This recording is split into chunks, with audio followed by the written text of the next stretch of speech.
다시 달려갈 수 있습니까? Can you run again? 이라는 제목으로 하나님 말씀 나누겠습니다. 사람은 실패하면 어떻게 반응할까요? 넘어지면 어떻게 반응할까요?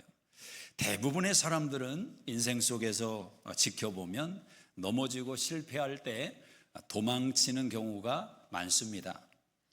또 자신을 아는 사람들에게서 최대한 숨으려고 할 때가 많습니다. 오늘 우리가 읽은 본문에 등장하는 베드로 같은 인물도 그와 같은 경험이 있습니다. 예수님을 따라 나설 때 가족도 뒤로 하고 배도 버려두고 예수님을 따라 나섰던 그런 순수했고 열정이었던 베드로입니다.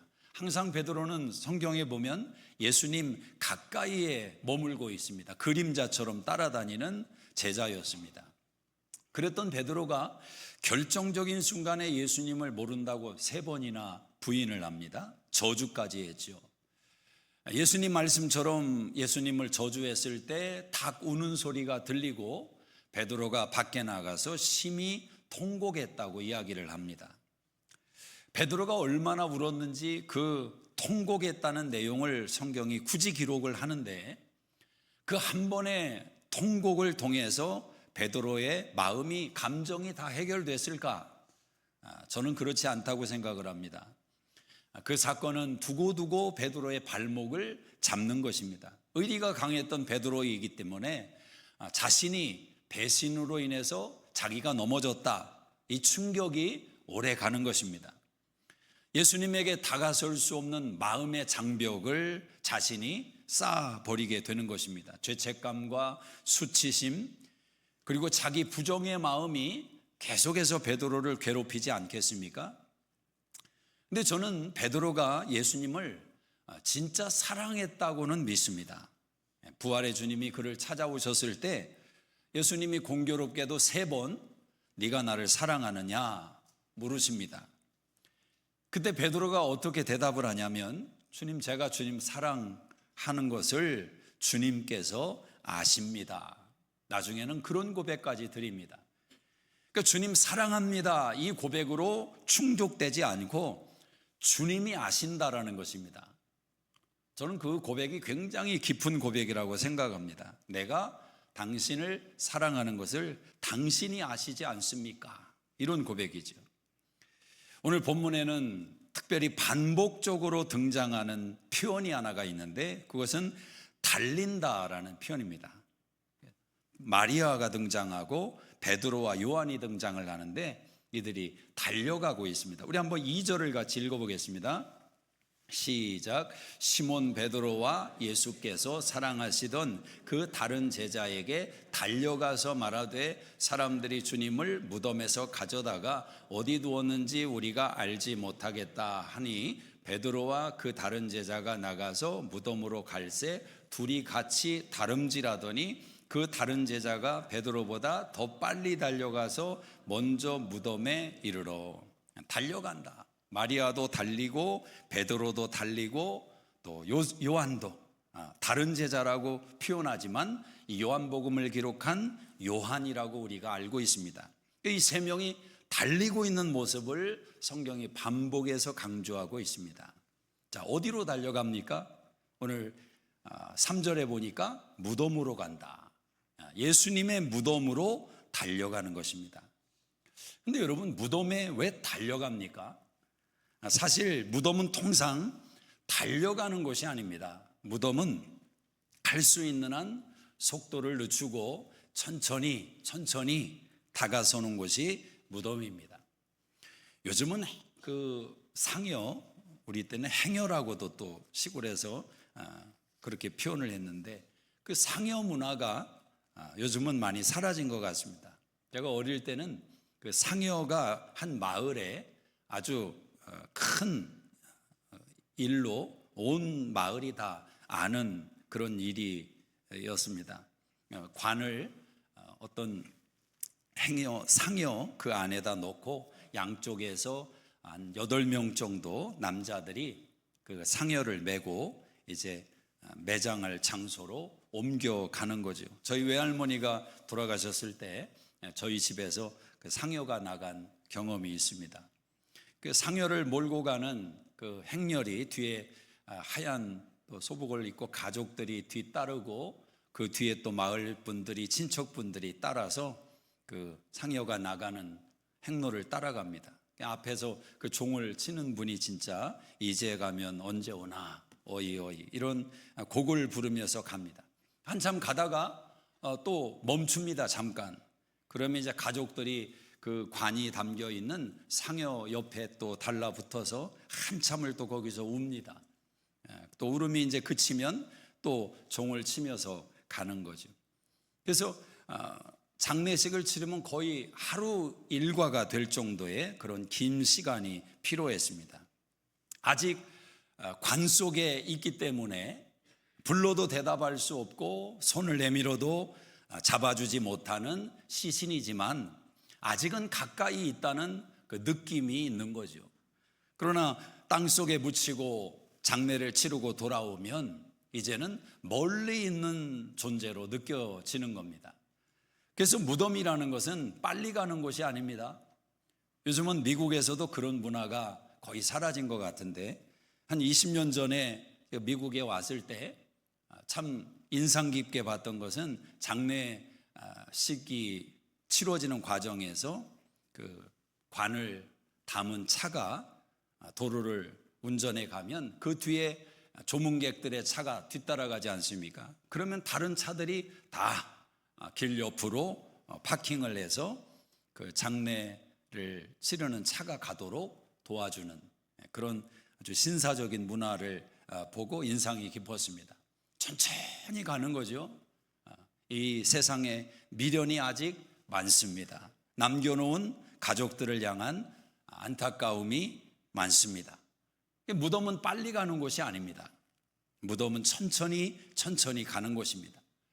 근데 오늘 베드로와 요한이 마리아가 무덤에 달려간다, 굳이 성경이 이런 묘사를 하고 있는 것은 의도가 있는 표현이다라는 것입니다. 예수님의 죽음은 얼마나 큰 충격을 몰고 왔겠습니까? 특별히 예수님을 가까이 했던 관계성만큼 충격은 컸을 겁니다. 언제나 사랑의 크기가 충격의 크기를 결정하지 않습니까? 특별히 마리아라는 여인은 7 귀신이 들렸던 여인이었습니다. 비참했던 여인입니다. 바닥 인생을 살던 여인입니다. 사람들에게 손가락질 받고 비난을 받던 여인입니다. 근데 이 여인이 예수님을 만나고 완전히 인생이 바뀐 것입니다. 예수님을 만나고 나서 자기 삶의 기쁨이라는, 소망이라는 단어를 비로소 생각할 수 있었던 여인. 주님을 따라다니면서 그분이 말씀하실 때마다 천국의 그 말씀을 들으며 하루의 삶이 이 마리아는 천국을 경험하는 삶이었습니다. 그렇게 자기 인생을 바꾸고 자기 인생 가운데 소중하게 자리 잡고 있던 예수님이 하루아침에 사람들에 의해서 죽임을 당했을 때 이 마리아의 마음이 얼마나 충격을 받았겠습니까? 인생이 무너지는 것처럼 충격에서 벗어나지 못합니다. 오늘 예수님을 찾아 나온 첫 번째 여인이 바로 이 마리아인데 우리 1절을 한번 읽어보시면 안식 후 첫날 일찍이 아직 어두울 때 막달라 마리아가 무덤에 와서 돌이 무덤에서 옮겨진 것을 보고, 안식 후 첫날 일찍이 아직 어두울 때, 아주 묘사가 굉장히 디테일로 묘사되고 있습니다. 마리아는 예수님을 만난 후에 구약의 율법의 말씀을 지키는 신앙인이 된 것입니다. 안식일이 소중한, 모든 유대인들이 안식일을 얼마나 소중하게 여기겠습니까? 마리아도 이제 예수님을 십자가에서 죽음을 당하는 마지막 자리를 경험하고 예수님이 무덤에 들어가신 후에 안식일을 사이에 두게 됩니다. 마음은 12번도 더 무덤에 찾아가고 싶은 마음이지만 안식일을 지켜야 되기 때문에 발걸음을 옮길 수 없습니다. 안식일이 지나자마자 첫날 일찍 아직 어두울 때 마리아의 발걸음이 무덤으로 향하는 것입니다. 근데 마리아가 아주 충격적인 상황을 직면했습니다. 돌이 무덤에서 옮겨져 있는 것입니다. 유대인들의 무덤 문화는 굴 속에 공간을 차지하고 있는 곳에 시신을 비치하고 짐승들이 와서 해하지 못하도록 그 돌문을 막아놓는 그런 매장의 문화가 있습니다. 우리가 아는 나사로도 그렇게 무덤에 들어갔다가 예수님의 메시지를 듣고 살아서 걸어 나온 것 아니겠습니까? 근데 그 안에서 돌 무덤이 옮겨져 있는 것을 마리아가 본 것입니다. 마리아는 그 장면을 보고 어떻게 반응했습니까? 2절을 보시면 시몬 베드로와 예수께서 사랑하시던 그 다른 제자에게 달려가서 말하되 사람들이 주님을 무덤에서 가져다가 어디 두었는지 우리가 알지 못하겠다 하나. 아마 마리아 혼자 간 게 아니라 다른 여인들과 함께 무덤에 갔던 것 같습니다. 그 사랑하시던 그 다른 제자와 베드로에게 달려갑니다. 그리고 그 꼭두 새벽에 베드로를 찾고 요한을 찾습니다. 예수님의 무덤의 돌문이 옮겨졌고 예수님이 어디로 가셨는지 우리는 알지 못하겠다. 예수님의 시신이 사라졌다고 이야기를 하는 것입니다. 달려가는 이들의 모습 속에서 우리는 그들이 예수님을 향한 마음이 이 달려감 속에 묻어난다고 생각을 합니다. 그 마음은 복잡할 것입니다. 예수님 십자가에 달릴 때 함께하지 못했던 미안함이 있습니다. 예수님을 십자가에 외롭게 만들었던 미안함이 있습니다.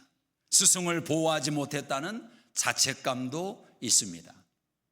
그렇지만 예수님을 진심으로 사랑했던 제자들, 그분을 만나서 인생의 행복을 맛보았던 제자들입니다. 꿈이라는 것을 생각하지 못하고 일상에 찌들어서 고기를 낳고 살아가던 어부였던 평범했던 사람들입니다. 그러나 예수님을 만나서 세상을 마음에 담게 되었고 예수님을 만나서 하나님의 나라를 꿈꾸었던 사람들입니다. 이 달려감은 단순한 발걸음의 행보의 움직임이 아닙니다. 이것은 사랑이 방향을 잡았다는 것을 말해주는 것입니다. 예수님에게서 도망쳤던 베드로가 다시 그분을 향한 사랑의 마음이 베드로의 방향을 돌려놓았다는 것입니다. 오늘 2026년 부활절을 맞이해서 부활의 신앙이 우리에게 주는 가장 큰 의미와 축복은 우리 인생의 방향을 바꿔주는 것입니다.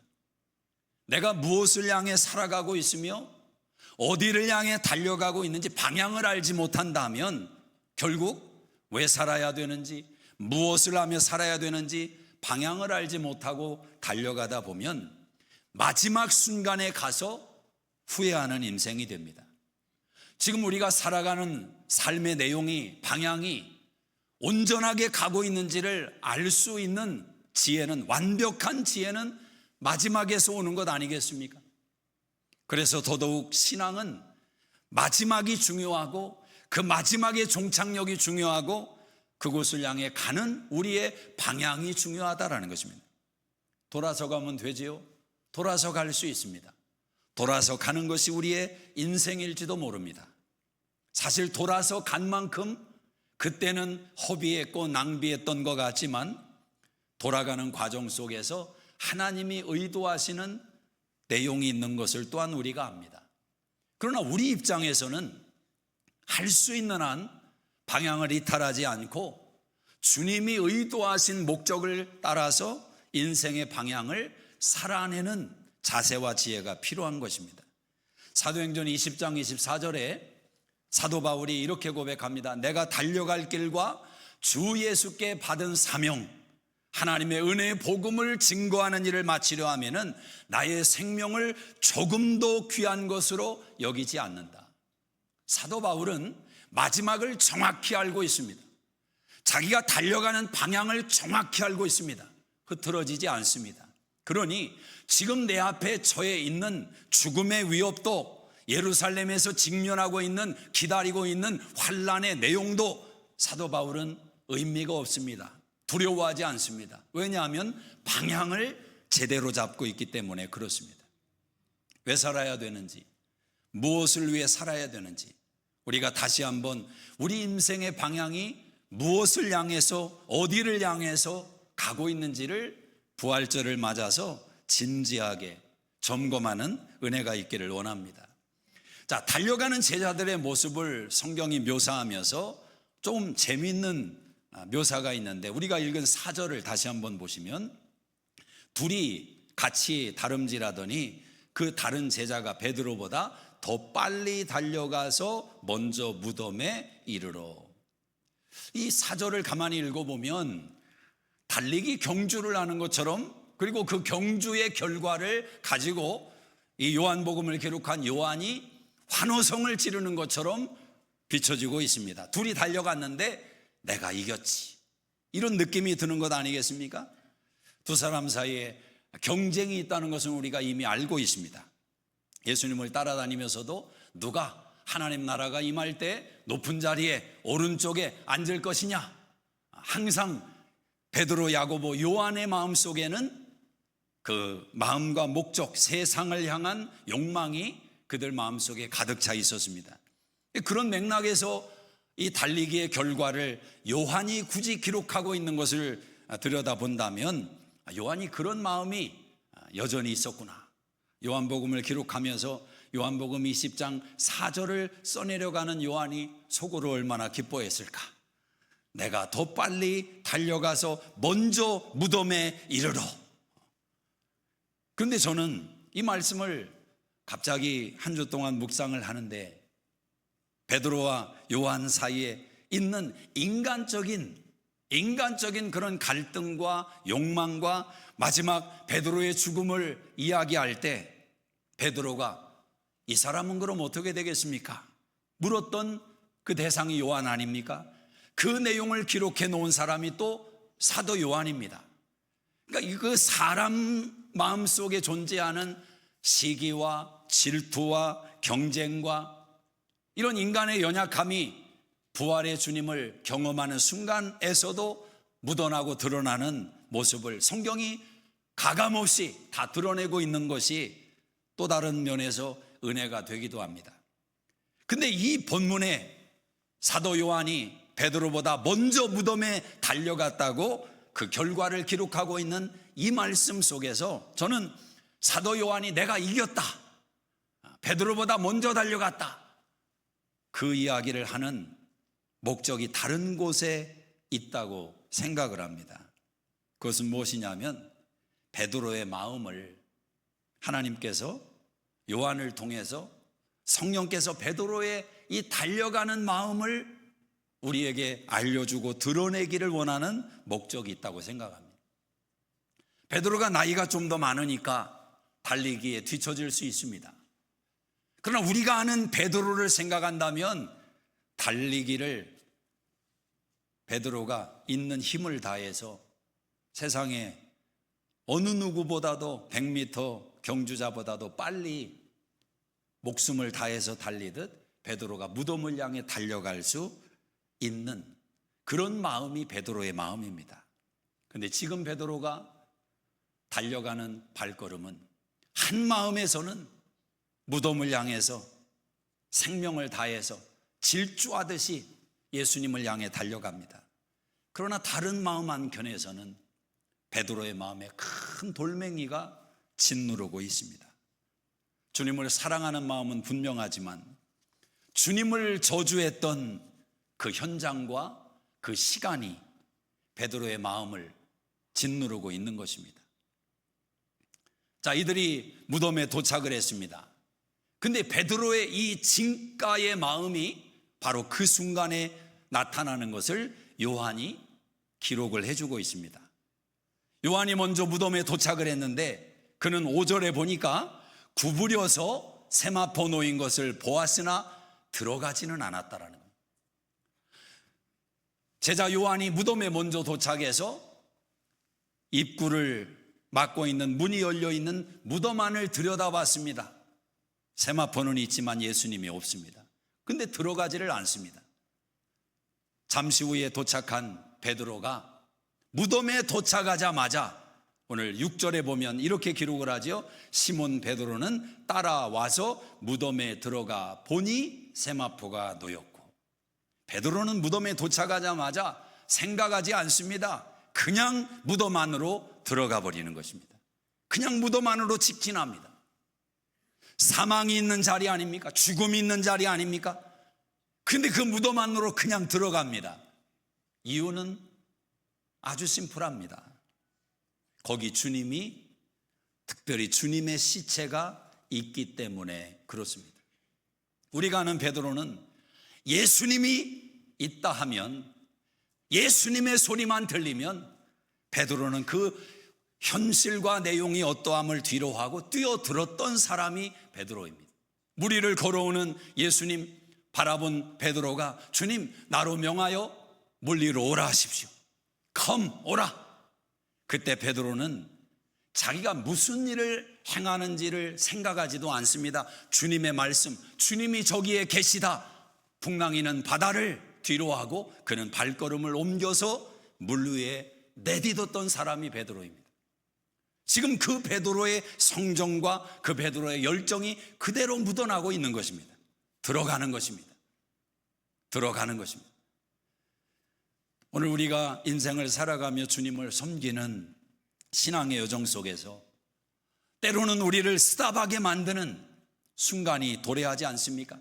열심히 달려갔는데 무덤 앞에 딱 서는 순간 죽음이 보이고 절망이 보이고 사망이 보이고 냄새가 나고, 그때 우리는 요한처럼 그 무덤 앞에서 멈춰 서는 경향이 있습니다.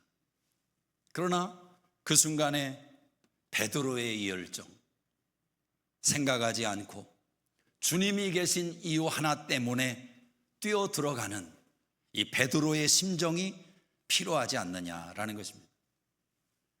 봉사하며 충성하며 주의 일을 감당할 때 내가 다칠 것을, 내가 손해볼 것을, 내가 대가를 지불할 것을 생각하다 보면 주의 일을 감당할 수가 없습니다. 현실을 먼저 생각하고 주의 일을 하려고 하면 무덤 앞에 서는 요한처럼 멈춰서게 되는 것입니다. 다른 이유가 없고 주님이 계시니까, 주님이 기뻐하시니까 뛰어들 수 있는 열정. 이번 주 큐티 본문에 구레네 사람 시몬의 이야기가 등장을 합니다. 억지로 십자가를 지게 되었던 구레네 시몬. 그러나 억지로 진 십자가일지언정 그의 가정이 복음화되고 그의 믿음의 자녀들이 하나님 나라에 이름을 올리는 사도 바울의 안부를 묻게 되는 인물로 등장하지 않습니까? 억지로 진 십자가도 하나님의 영광으로 변화된다라는 것입니다. 이들이 달려가고 있습니다. 마리아가 달리고 베드로가 달리고 요한이 달리고. 사랑하는 여러분, 가만히 보면 하나님 나라의 원리는 똑같습니다. 같은 평신도 입장에서 누군가가 달리기를 시작합니다. 그러면 그 사람이 달려가는 것을 인해서 다른 사람이 또 달려갑니다. 우리 한국에서 그 조깅 문화가 굉장히 유행한다고 하죠. 한국은 유행이 참 빠릅니다. 나라가 작아서 그런지 서울에서 유행하면 팔도강산에 다 그 문화가 퍼져버립니다. 한국 갈 때마다 여러분 그런 느낌 못 받으셨습니까? 어디 주차장에 어디 식당에 가도 옷을 입은 분들의 의상이 비슷한 거죠. 등산복 차림에 그 아주 컬러라든지 그게 비슷한 모습을 봤습니다. 하여튼 유행에 뒤떨어지면 인생을 잘못 살고 있는 것으로 생각을 하다 보니까 그런 빠른 유행을 살아가는지 모르겠습니다. 우리 미국은 그런 면에서 굉장히 느리죠. 누가 유행을 어디서 퍼뜨렸다 해도 우리에게까지 다가오기에는 세월이, 아마 우리가 살고 있는 세월 동안에 그 유행을 따라갈지 모르겠습니다. 미국이 너무 크니까, 또 개인적인 문화가 독특하고 강하다 보니까 뭐 남이 좋아한다고 해서 그건 당신의 삶이고 나는 이렇게 살겠습니다. 지금은 우리 성도님들의 제가 여담이지만 여성분들이 화장하는 모습을 보면 요즘은 많이 이제 세련되고 많이들 업그레이드가 된 것 같습니다. 근데 한 20년 전쯤에 보면은 화장하신 모습들이 정말 개성이 독특한. 근데 그 이해가 제가 어떻게 되냐면 미국에 온 시점으로 그게 생각이 딱 스답되는 경향이 있다. 그런 이야기를 듣고 아, 그렇구나. 그래서 이해하기를 시작을 했습니다. 어찌 보면 개성이지요. 남을 따라가지 않고 내가 좋아하고 내가 보기에 좋아 보이는. 근데 때로는 또 변화가 또 필요한 것이 분명합니다. 우리 로비에 들어오실 때 여러분 기분이 좋으십니까? 어떠십니까? 산뜻하지요? 산뜻하고 코너에 또 저 구입해 오신 또 집사님이 목사님 이거 세일을 하는데 가가지고 90불에 샀다나요? 그러면서 그렇게 기뻐하는데 저는 가만히 보면 물론 교회 재정을 통해서 구입을 하게 되겠지만 그 시간과 그 기름값과 본인이 헌신하고 사용하는 내용들이 왜 없겠습니까? 갔다가 또 리턴하고 새 것으로 물리고.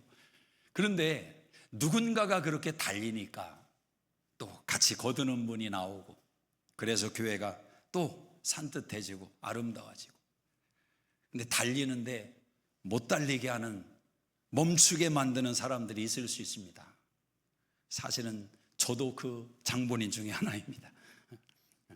그걸 좀 벌써부터 우리 집사님들이 목사님 로비 들어올 때 너무 칙칙합니다. 바꾸면 좋겠습니다. 근데 제 눈에는 솔직히 제 눈에는 좋아 보이는 거죠. 원목이고 이런 게 어디 있느냐. 근데 어느 날 보니까 뒤로 엎어가지고 드라이브 나사를 풀다 보니까 20년 동안 저는 원목으로 알고 있었는데 원목이 아니더라고요. 그 순간 마음이 바뀌었습니다. 아, 그럴 수 있구나. 근데 저는 집을 사서 이렇게 살다가 사용이 안 돼요. 화장실 한쪽이 물 트는데도 좀 안 되고 겨울에는 추워서 또 안 들어가고. 그럼 우리는 적응하는 걸 참 잘합니다. 그래서 그러니 하고 그렇게 10년을 살았거든요. 근데 우리 안수 집사님이 좀 도와주러 왔다가 그 상황을 이렇게 보고 목사님 진작 좀 얘기를 해주시지. 그렇게 얘기를 하는데 저는 또 그렇게 불편함이 조금은 있었겠지만, 그래서 여러분 다 옳은 게 아니고 다 틀린 게 아니다. 그런 생각을 합니다. 각자 사람마다의 또 장점이 있고 발달된 부분이 있고, 그래서 서로가 서로의 힘을 합해서 가정도 세워나가고 하나님의 교회도 세워나가는 줄로 믿습니다. 달리는 사람들이 나올 때가 있어요. 전도에 달리는 사람, 기도에 달리는 사람. 요새 기도하러 오는 사람들이 낮에 또 늘어납니다. 큐티, 열심히 큐티를 하는 사람 옆에 있으면 그 사람이 달려가는 것 때문에 옆에서 또 달리게 된다고요. 저는 우리 수정교회 모든 성도님들이 주님을 향해서 달려가는 은혜가 있기를 주의 이름으로 축복합니다. 멈춰 있으면 또 손을 붙들고 함께 달리고, 마리아가 달려가니까 베드로가 달립니다. 요한이 달립니다. 무덤 안에 들어가 보니까 어떤 상황입니까? 세마포가 놓여 있는데 예수님만 없는 것입니다. 예수님만 빠져나갔습니다. 근데 우리 7절을 자세히 보시면 한번 읽어봅니다. 또 머리를 쌌던 수건은 세마포와 함께 놓이지 않고 딴 곳에 쌌던 대로 놓여 있더라. 머리에 수건으로 싸고 온몸을 세마포로 두르고 있었는데 예수님만 빠져나가고 수건과 세마포가 놓여져 있는데, 성경은 굳이 머리를 쌌던 수건과 몸을 쌌던 세마포가 따로 놓여져 있더라 이야기를 하는 겁니다. 여러분, 이런 표현이 왜 중요한지 아십니까? 예수님이 부활하셨다는데 믿지 않아요? 사기라고 이야기를 합니다. 어떤 사람들은 예수님이 죽은 게 아니라 기절했다가 다시 살아났다고 주장하는 사람도 있습니다. 말이 안 되지 않습니까? 예수님이 십자가에 달렸을 때 마지막 십자가 형틀의 순서가 무엇입니까? 그 죄수가 죽었는지 확인하기 위해서 뼈를 꺾는 과정이 있습니다.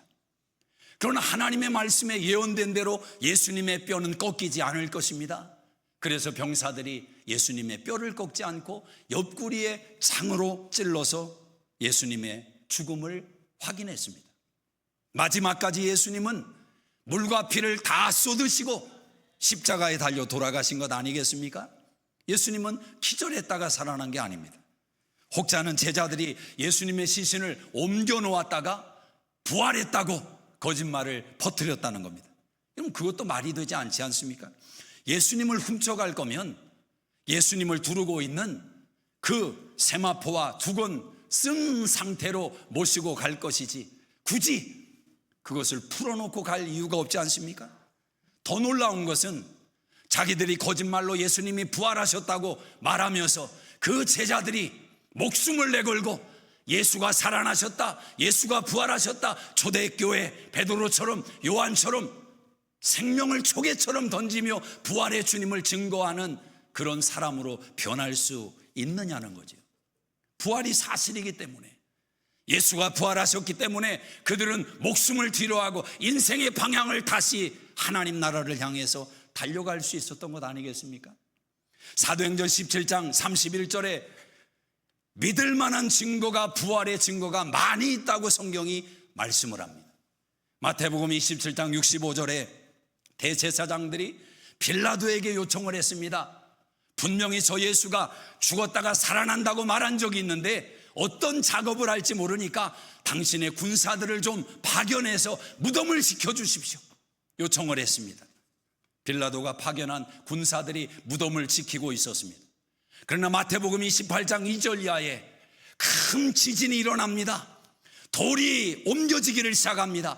그 광경을 목격했던 군사들, 병사들은 죽은 사람과 같이 얼어 있었다고 성경이 묘사하고 있습니다.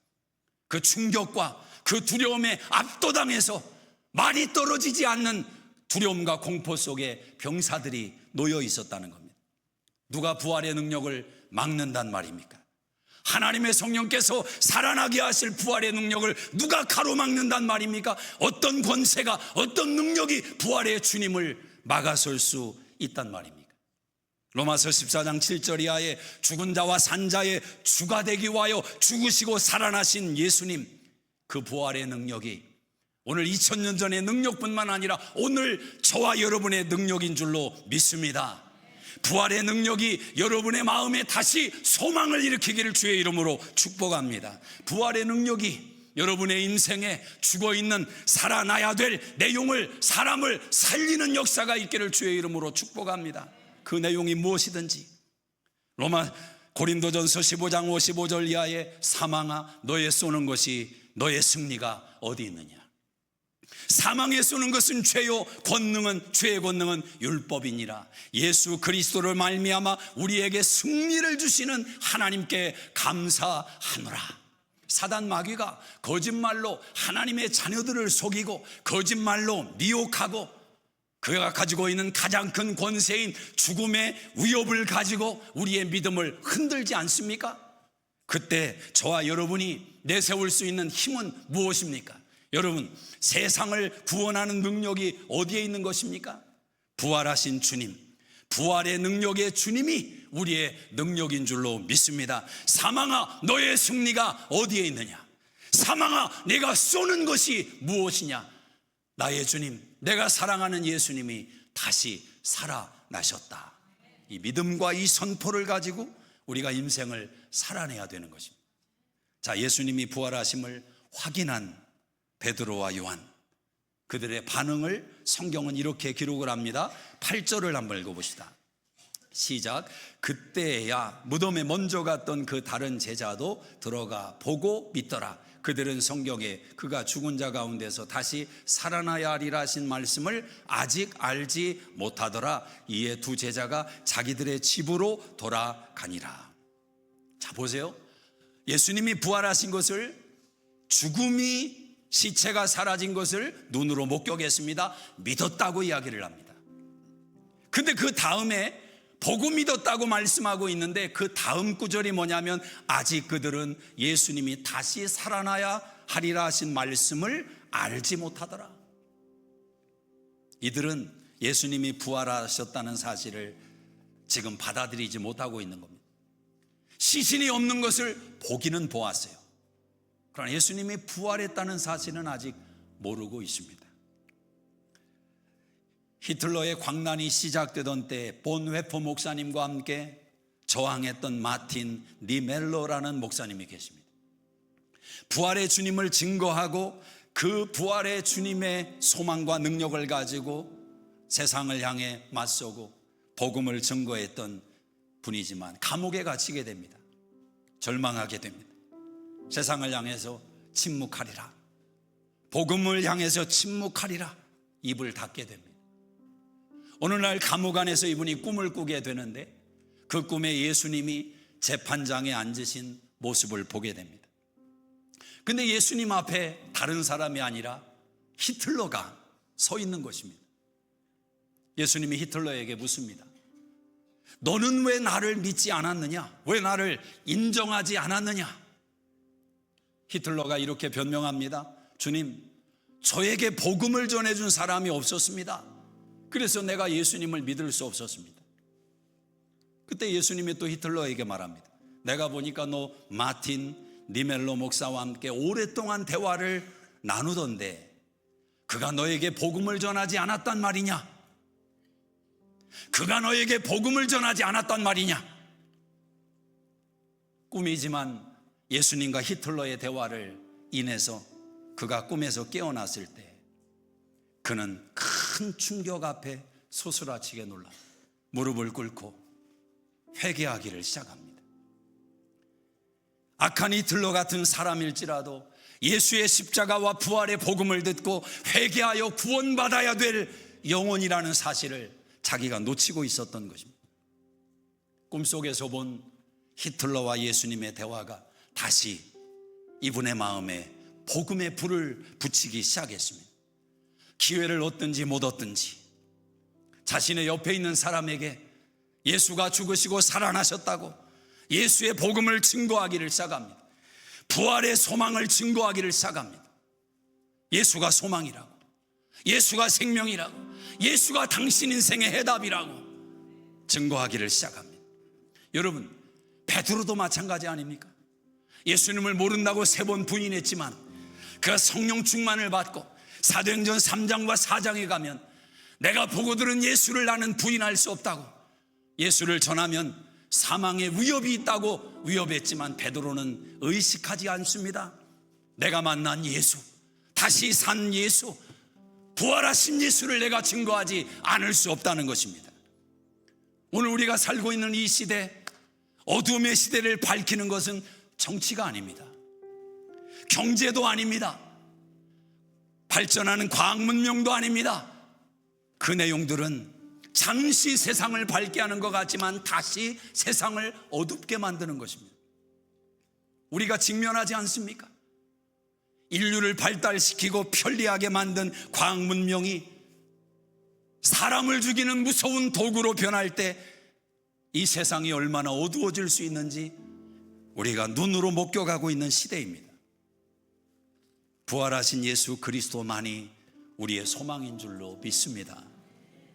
부활하신 예수 그리스도만이 우리의 마지막 그 순간까지 우리가 붙들어야 될 소망인 줄로 믿습니다. 오늘 여러분이 찾아갈 사람은 누구입니까? 다시 달려갈 수 있겠습니까? 그들에게 달려가기 위해서 여러분 힘으로 달려갈 수 없다는 것을 우리는 경험으로 압니다. 지난 한 주를 살아가면서 여러분이 달려갔던 사람이 있습니까? 달려가서 복음을 전했던 사람이 있습니까? 우리의 연약한 현실을 고백할 수밖에 없습니다. 우리 힘으로 달려갈 수가 없어요.